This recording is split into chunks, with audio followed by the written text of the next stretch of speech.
Good afternoon, ladies and gentlemen, and welcome to our second episode of our webinars for and in behalf of our EDL group of companies headed by our Chief Executive Officer, Dr. Eulalia I. Lorenzo, and our Chief Operating Officer, Mr. Emmanuel Manigarbano. I am Dr. Rodolfo Encarnacion Jr, Managing Director of East Asia Veterinary Products Incorporated. This afternoon, we will be discussing with you how to enhance the immune system of animals during stressful conditions. I would like first to start our webinar by informing our viewers now that most of our presentation would be in English, as we have foreign visitors and viewers in our webinar today, this afternoon. Likewise, we'd like to acknowledge our principal business partner from India, Natural Remedies Private Limited. I would like to start my presentation on the impact of stress on growth and productivity. I have here with me our PowerPoint presentation, so all of the viewers will be able to follow the line of our discussion in our webinar this afternoon. At this time in the Philippines, our livestock agriculture is facing so much challenges, both in swine and poultry production. Primarily for swine, with the incidence of African swine fever that started as early as June of 2019 until now, wherein we are having the worldwide pandemic dilemma on COVID-19. Still, African swine fever is very much present and somewhat escalating in many regions in Philippines. Nakakalungkot po na sa ganitong panahon na meron po tayong mga suliranin tungkol sa iba't ibang sakit ng baboy at manok. Nadagdagan pa dito sa ating major concern regarding the safety of many people around the globe with the incidents and problem we have right now with COVID-19. But going back to the problem with livestock in the Philippines and in many other countries around the world as well. In the Philippines, we are dealing with African swine fever for the swine sector, and for the poultry. Recently, we got a positive report incidence of the highly pathogenic avian influenza or bird flu that was reported by the Bureau of Animal Industry in one municipality in the province of Central Luzon in Nueva Ecija, involving a quail farm. But fortunately, with the speed of action of our government authorities and the private veterinarians in poultry, somehow this incident was contained and no reported cases as of today of the bird flu reaching other nearby provinces or municipalities. So in the Philippines currently, for the swine sector, we have to deal with African swine fever, sporadic cases reported of subclinical hog cholera infection or the classical swine fever. Some areas are experiencing or reporting PRRS or the porcine reproductive and respiratory syndrome, and still on small-scale, some reported cases of PED in some very few areas in the Philippines. And in the poultry sector, other than the quail farm incident of positive case with the EAVPI, there are cases in the last few weeks and months of sporadic outbreak on a small scale Newcastle disease or the avian pest. But because of vaccination and the availability in the market of different kinds of the live vaccine or inactivated vaccine, Newcastle disease is not a growing problem in the poultry industry. All diseases of livestock, particularly poultry and swine, is all related to its impact on the growth and performance and productivity of our food animals, primarily swine and poultry. So, what are the different causes of stress that each and every livestock farmer should be always on guard and monitoring closely to be able to prevent the economical losses that can be attributed to poor production performance every time stressful condition is seen in many of our livestock operations. As a brief review, there are many different kinds of stress factors in farm animals or in livestock production. External environment, primarily if there is cases of extreme coldness or high environmental temperature. Just like now in the Philippines, we are in the start of what we normally call as the summer period, wherein environmental temperature at noontime can go as high as 36 to 38 degrees centigrade.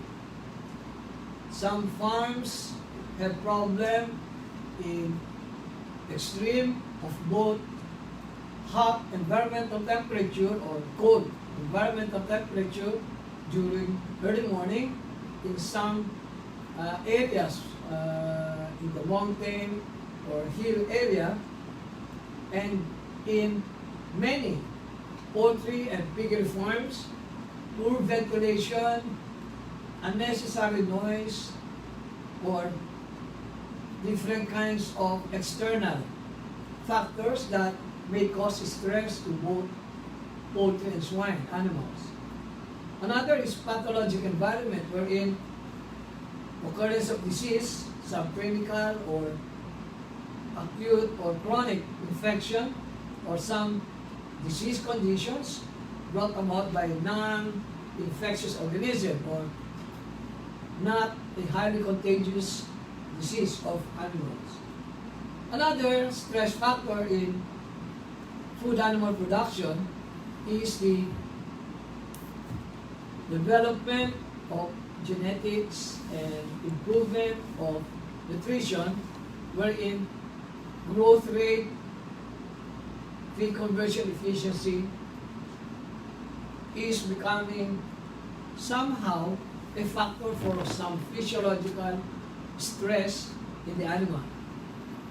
Other factors that could be avoidable or unavoidable includes nutritional deficiencies, sudden change in feeds, deprivation of water and feed, and for livestock animal husbandry management, the procedure of doing vaccination, deworming, or simply antibiotic therapy in itself is a stress factor to our livestock animals. Last but not the least, psychological stress factors, wherein there is some disruption of social order, or we are sometimes putting in more animals than we should, involving high density of animals per certain number of space available in our farm. If we subdivide these two stress factors, we can call the other one avoidable, or we can prevent it, and one stress factor is unavoidable stress factors. That would be including when we handle the chick or the poultry or piglets or pregnant animals from the gestating stones of pigs transferring to the following crate, transportation of hogs from our market, from the farm going to the live animal market, rapid growth brought about by evolution of genetic improvement or improvement in nutrition, the baking for poultry, especially the layer chickens, and as I mentioned a while ago, antibiotic therapy or medication is in itself an unavoidable stress. So, we take a look at the other stress factors. We can avoid problems with poor ventilation. Management intervention is very important. Wet litter, toxins in feed, by simply preventing incidence of mycotoxicosis by incorporating as a feed additive our preferred or the most practical and applicable kind of toxin binder that we like to use. But in chicks, example broiler, the first 24 to 48 hours, most of the time, without us knowing it easily, that there are cases of starvation for the chicks that just arrived in the broiler farms. High ammonia level, commonly seen in big commercial follow to finish swine operation. Dehydration, wherein the water supply was not noticed to be not enough depending on the age and stage of the pigs or the poultry. Poor management in general. There is problem with feeding system, there is problem with quality of feed, there is problem with hygiene and sanitation. Also, overstocking or overcrowding of poultry and piggery pens or environment for chickens and pigs. Extreme weather. We can experience early morning coldness or very hot and humid temperature in the afternoon. So, management intervention in food animal production is very important. That's why we have to do a lot of innovation and management intervention in order to prevent some of the stress related that can result to poor performance of our broiler chickens, layer chickens, or in the production of our pigs for the purpose of generating enough pork produced per number of sow population. But the problem mainly of many and most farms right now is how to prevent and avoid stressors, but we have to manage all stress factors that are unavoidable. What can we do about this? When we review what is the response of a poultry or a swine with stress, it would increase the production of the corticosterone, increase in the energy consumption, basal metabolic rate, depletion of vitamin C, and also the protein synthesis and the lymphocyte and erythrocyte ratio will also be affected. In hindsight, everybody knows why stress is a big problem that all livestock producers must manage well. Why? It affects the immune system, it will alter the immunocompetence of poultry and pigs when exposed to stressful conditions that will result in an increase in white blood cell count. In the anatomy of the animal, there will be an effect on the muscle with the manifestation of weakness and fatigue for the animals, and there is also an effect in the liver with the deamination of protein into amino acids or gluconeogenesis, resulting in retardation of growth or stunted growth in our broiler chicken or in our growing pigs. Also, fat cells are affected with the production of many free radicals and also free fatty acids that affects fat deposition. Heart rate loses amino acid or glucose, which results to increase in blood pressure. Further, calcium metabolism is affected with the result of lower calcium level in the body. Impact of stress on the productivity and ultimately results to economic losses in poultry egg production or broiler meat production. Normally, under stress-free condition, energy intake coming from nutrition is usually used by the animal for proper maintenance, growth, and reproduction. If the animal is subjected to stress conditions, it would result from the production of glucocorticosteroids that then inhibits the functions in growth, reproduction, inflammation to conserve the energy so that it can be used for the brain and other essential organs during stress conditions. That's why every time we give some seminars or presentation with livestock farmers and producers, we always point out that to gain enough economic positive performance, we have to prevent or minimize or manage stress very well, because stress is the root of all evil in livestock production. It mainly affects productivity and performance of our food animal as we grow them in our respective farm conditions.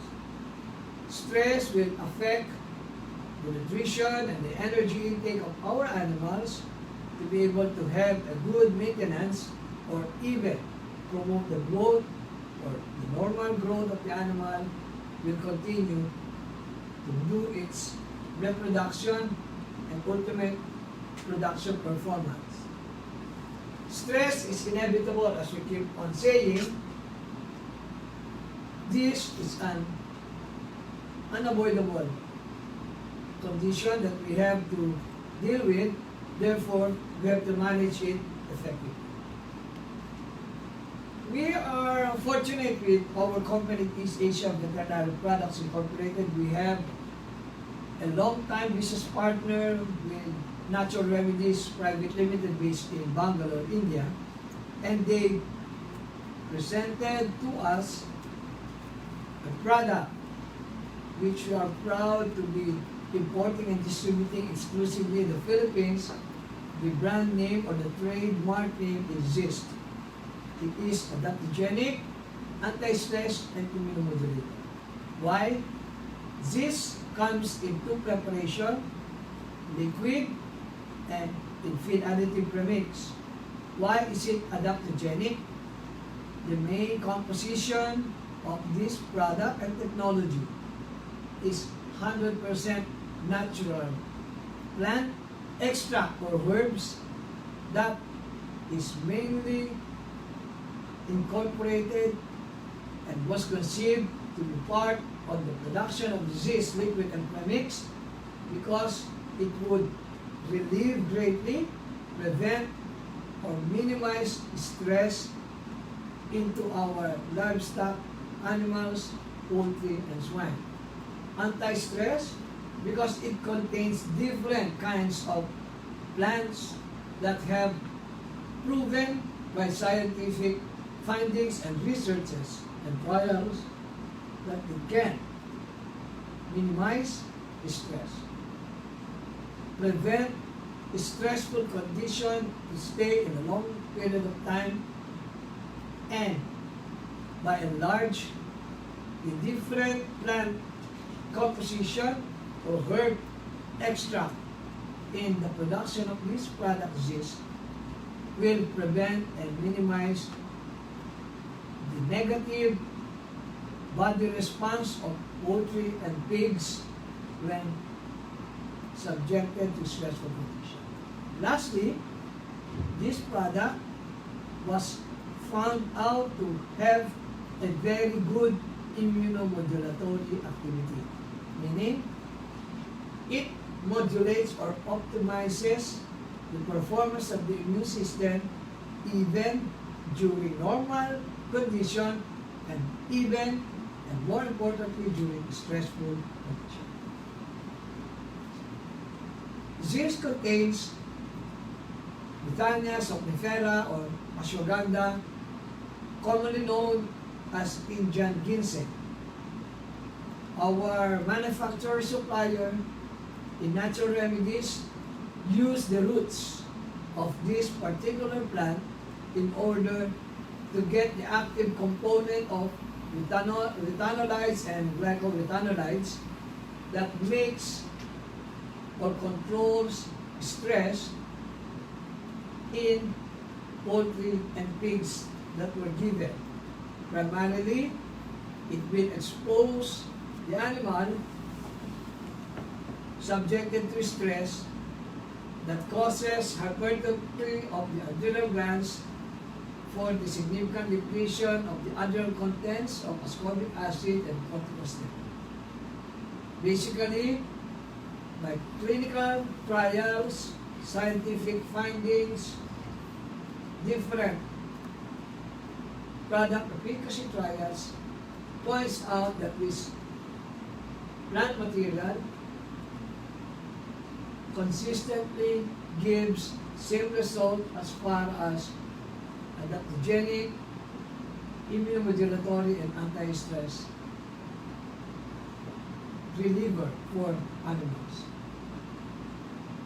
Withania somnifera, the next active component of the plant composition, is determined conclusively with different trials as having immunomodulatory effect or mechanisms by increasing white blood cells, increasing the antibody titer, especially after vaccination. Likewise, improves or increased platelet counts in myelosuppressed condition, and the different factors involved with immunomodulation or the optimum reaction of the immune system during stress condition. There are a lot of studies done by natural remedies showing comparing control and those animals subjected to stress. It stress the regularization of the plasma corticosteroid. Likewise, it also induces during chronic stress even sexual behavior of male animals like boar in pigs or rooster for chicken. And it came out to a conclusion that chronic stress significantly may inhibit the male sexual response, and it was regularized or harmonized with the use of this liquid or premix because of the performance or the activity of the Withania somnifera adaptogen present in the product. Basil, which is Ocimum sanctum, they use the whole plant for anti-stress and immunomodulatory effect brought about by the active ingredient called ursolic acid. The conclusion of the trial, significant increase in the antibody titer that indicated that it can stimulate humoral immune response if you give this liquid 2 to 3 days before and 2 to 3 days after vaccination, be it in broiler chicken, growing pullet, layer chicken, or in piglets during their vaccination age from 21 days up to around 16 to 65 days of age. Likewise, this, based on the different trials, considering the uniform efficacy brought about by the different adaptogens contained in the product, it can treat bronchitis, avian malaria, different kinds of diarrhea, or dysentery. The content of the basil plant suggested to possess anti-fertility, anti-cancer, anti-diabetic, antifungal, and antimicrobial, cardioprotective, analgesic, antispasmodic, and adaptogenic actions affecting both poultry and swine. In the review of the immunology of poultry and pigs, we have subdivided that phenomenon into the passive and acquired immunity. Passive immunity is getting the maternal antibody from the yolk of the chick, and then from the colossal milk from the mammary gland producing colossal milk during the first 24 to 36 hours after farrowing. When we go to the acquired immunity, it's subdivided into the cell-mediated immunity, the production or the response of the animal when there is a field challenge of viral or bacterial microorganisms. The normal response of the first line of defense of the immune system of poultry and pigs is to destroy the pathogenic organism that goes and challenges the animal's body during field challenge of different bacterial or viral infection. But in the prevention of both bacterial and viral infection comes in now the humoral immunity, the immune response after the animals were given antibodies in the introduction of an antigen or vaccine. Then, Ocimum sanctum, the generic name for the basil plant, has a direct effect on the production of the T and B cells from the lymphocytes. Likewise, the increased immunoglobulin protein antibody production as immune response after introduction of antigen or vaccination.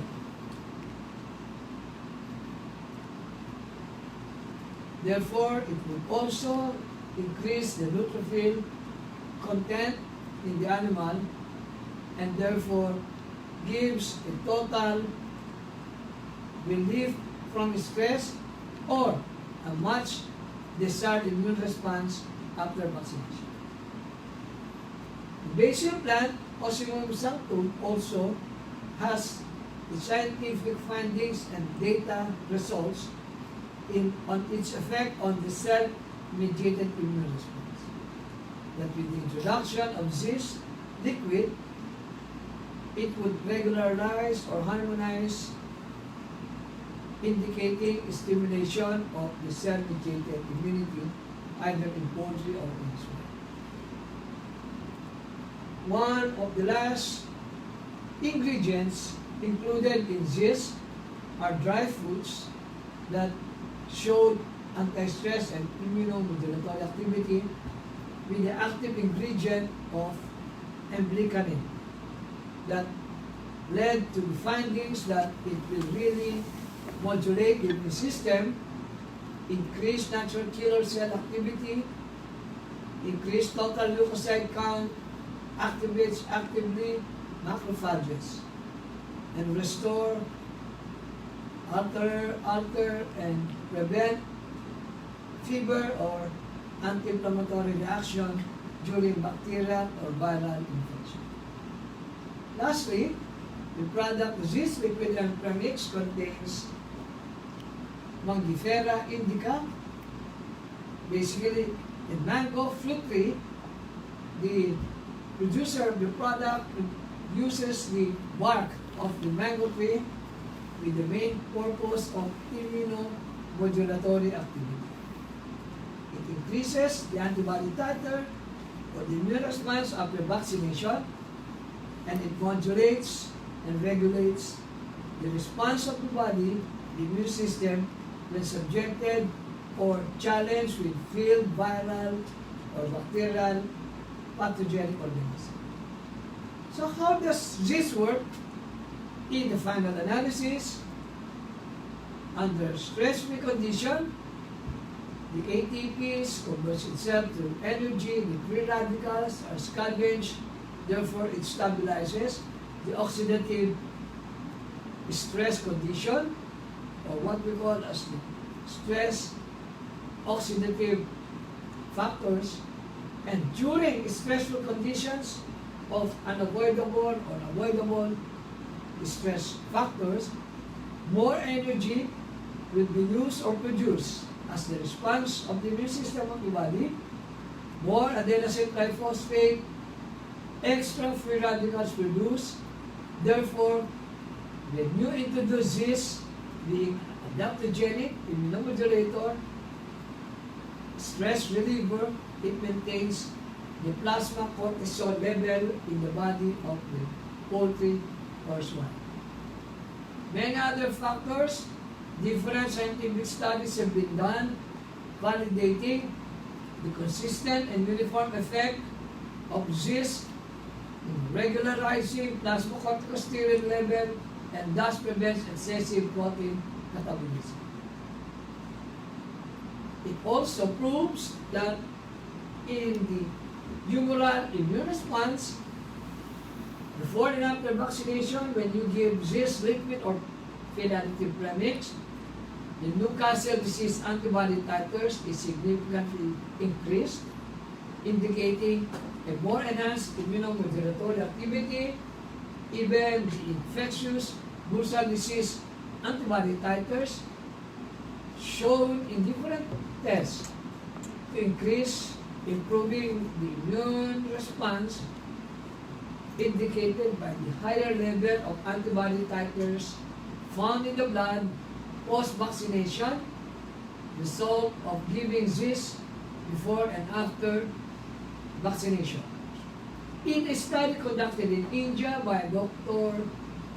Barahari in the Veterinary College of Chennai, in Broiler Cub 100, there was a consistent improvement in the different parameters of production, body weight gain by 2.3 grams per day. Feed consumption was more, but the feed conversion efficiency significantly better than the control animals. Lower percentage of mortality in the experimental animals given this at an inclusion rate of the feed additive of 250 grams per ton. Likewise, mortality caused by heat stroke, there was none in disease given controlled animals and comparing to the controlled experimental animals without the supplementation of this. The trial concluded that when you give this liquid or premix, it possesses a very powerful anti-stress or heat stress alleviation and immunomodulatory activity. In broiler chickens for 70 days, all parameters from hatching eggs produced per hen, chicks, percent fertility, lower mortality, conversion of feeds into hatching egg, feed conversion. The conclusion in this study, there was significant difference between the control and ZIS group that gives positive economic performance and significant difference between the tested animals.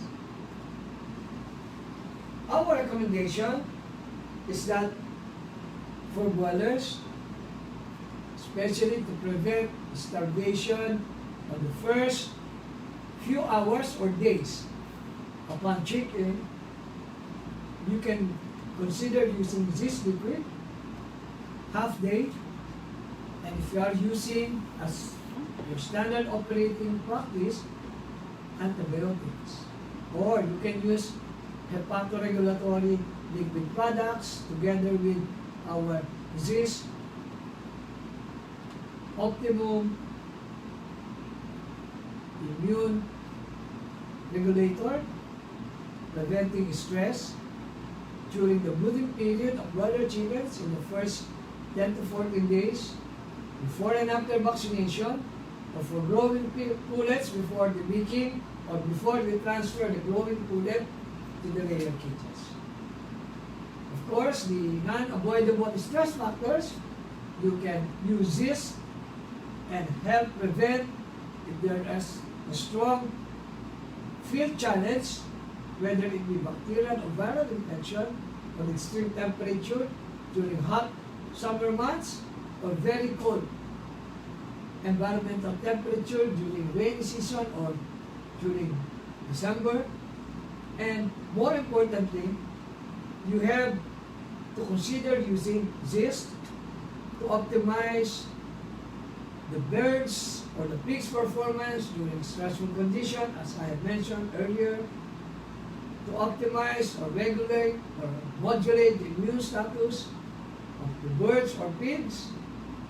You minimize economic losses brought about by chronic stress, resulting to lower production performance.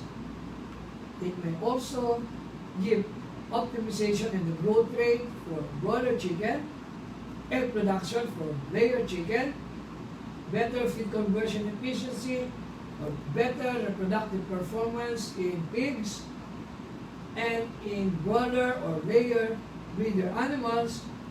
It will optimize or significantly improve fertility, maturity, and it is highly recommended based on the different product efficacy trial. If you want to use the ZIS feed additive powder for broilers or for layers or for poultry, you can use it at 250 to 350 grams per ton of feeds. And for the liquid, it's about 0.35 ml per liter, or about 1.5 to 1.75 milliliter per gallon of drinking water. These products, this liquid is available in 1 liter packaging, while the ZIS feed additive is available in 25 kilogram multiple layer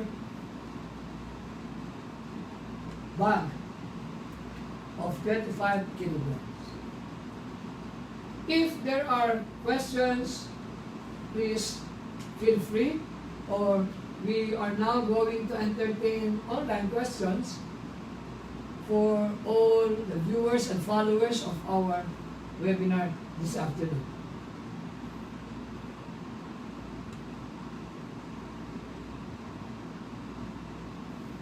Yes, Annie? In closing, before we wrap up the webinar this afternoon, there are a lot of situations right now, not only for our food animal production, but as I mentioned, right now there is an enhanced community quarantine for the entire Luzon because of COVID-19. This presentation was supposed to be given last March 19 in our scheduled seminar and product presentation in the contract broiler growers of Bataan province. And by force majeure, we will have to reschedule that seminar. So, humihingi po kami ng paumanhin sa aming mga kaibigan at mga fellow stakeholders ng ating broiler industry that we will be coming over at the soonest possible time together with our board consultant. I believe he's also monitoring now, Dr. Dennis Amali. Professor Amali, thank you for the inputs for our webinar this afternoon. And our continuing webinars will follow in the coming days. We will be featuring different technology that is conceived and proven by our supplier manufacturer from India, Natural Remedies Private Limited, and we will be discussing the principle and the objective why these products and technologies were conceived and what problems or market needs it is answering. And then we will have the hepato regulation product, Libertonic in Zigbir, available in liquid and premix. We also will feature in our future webinars coming Topicure, which is the only natural wound spray and the #1 selling product in the livestock industry in India and in many other parts of different countries where Natural Remedies Private Limited is present. Gusto po namin bigyan ng halaga, emphasis that despite the many situations and conditions or challenges we're facing in the Philippines about diseases for food animals, livestock, poultry, swine production is affected. Now, the problem with COVID-19, there is no 100% material available in the world. No 100% pure, either medicine, vaccine, supplements, disinfectants available. What we are trying to promote and advocate here is there are a lot of technologies available on how we can reduce or minimize the risk of economic losses in our broiler production, in our table egg, layer farm production, in our swine pork production. Just like viral infection, COVID-19 or African swine fever, until now, as we speak here in this webinar this afternoon, there is no vaccine or antiviral medication available. But what we can do is how we can minimize stress, how we can reduce the risk of economic losses, shortfall in production by presenting opportunities and availability as our alternatives, be it natural, what we call as phytogenetics or phytonutrients or phytochemicals that are also answering to the current advocacy of preventing or minimizing what we call as antimicrobial resistance phenomena. Natural products like this was conceived in order to prevent the misuse or abuse of antibiotics by not using antibiotics for the prevention of stress and diseases, but we can use natural products, prebiotics, probiotics, phytogenetic, feed additives, liquid products in order for us to not to use antibiotics for prevention of disease, for growth promotion, for prevention of stress. So when the time comes that our farm animals or our food animals or even people need to use antibiotics, there is a very good response because there are no prior exposure or misuse or excessive use or chronic use of antibiotics for the prevention of bacterial infection or for the prevention or to minimize stress. We do not use antibiotics, but we can opt to use immunomodulator, phytogenetics or phytonutrients or herbal or all natural organic products, very instrumental for the prevention, alleviation, minimizing the risk of diseases, be it viral, bacterial, or in totality, the prevention of stress as the primary root of many diseases or many economic losses in food animal productions, such as broiler chickens, table egg chickens, and pork production.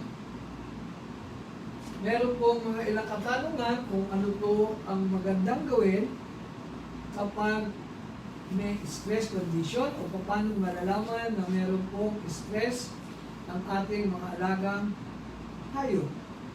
To translate in English, what are the signs or the manifestations if some food animal like broiler chickens, layer chickens, or pigs are in stress condition? 1. Panting is the immediate body response if there is an extreme stress brought about by hot or humid environmental factors.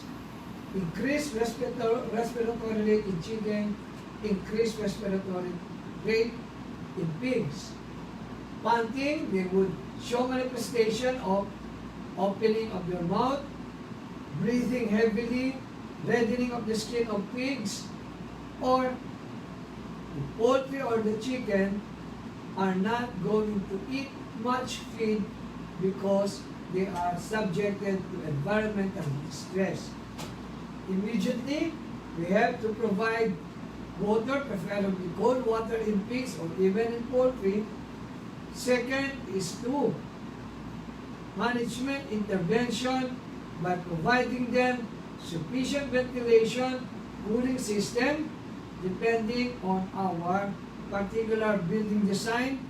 If we are on conventional poultry buildings or if we are into climate controlled building, we have to check the relative humidity or the environmental temperature inside the building. Normally, pigs are considered as temperate animal, therefore they thrive, they eat and live well in much colder or cooler environmental places. So in the Philippines, being a tropical region, we have to do a lot of management intervention so as to prevent hot and environmental stress factors for our food animal production. Another question here is, what is the recommended program for this liquid and this feed additive premix? This liquid is our recommended presentation if you want to use it for broiler chickens. 100% water soluble because this is a liquid product. So even you use it in automatic drinking system of layer or broiler chickens, there will be no incidence of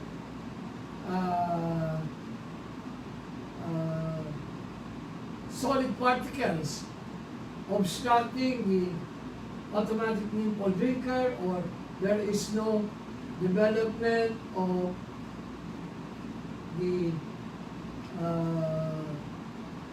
biological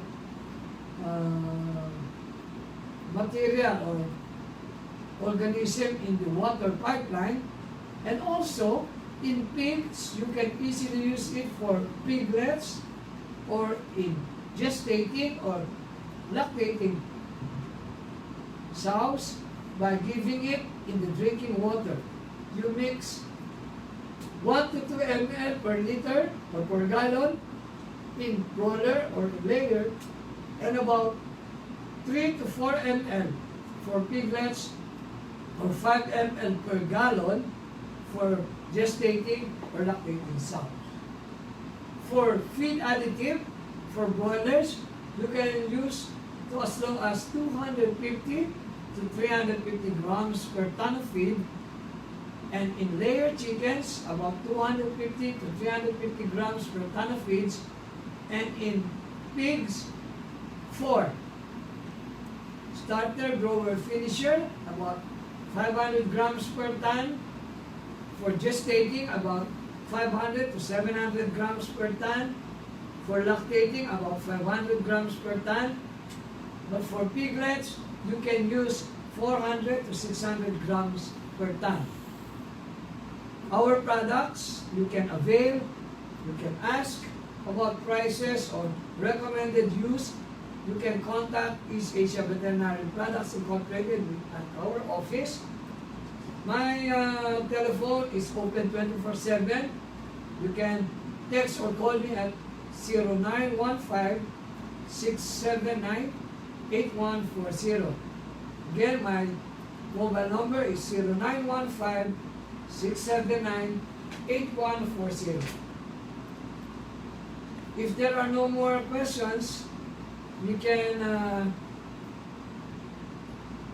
finish our webinar this afternoon at that note. For and in behalf of our land management team, Sunny, Kim, yours truly, Dr. Rodolfo Encarnacion, thank you for your time sharing with us this afternoon. And our last words for this afternoon: stay at home, stay safe. As we keep on saying, it's better to be safe than sorry. We can fight COVID-19. Take care, everyone, and see you on our next webinar this coming Monday, Wednesday, Friday, the coming week, next week. Thank you. Good afternoon. Natural Remedies, good afternoon. Thank you for all your time and support for our marketing activities and promotion for our companies and our products. Thank you. Good afternoon.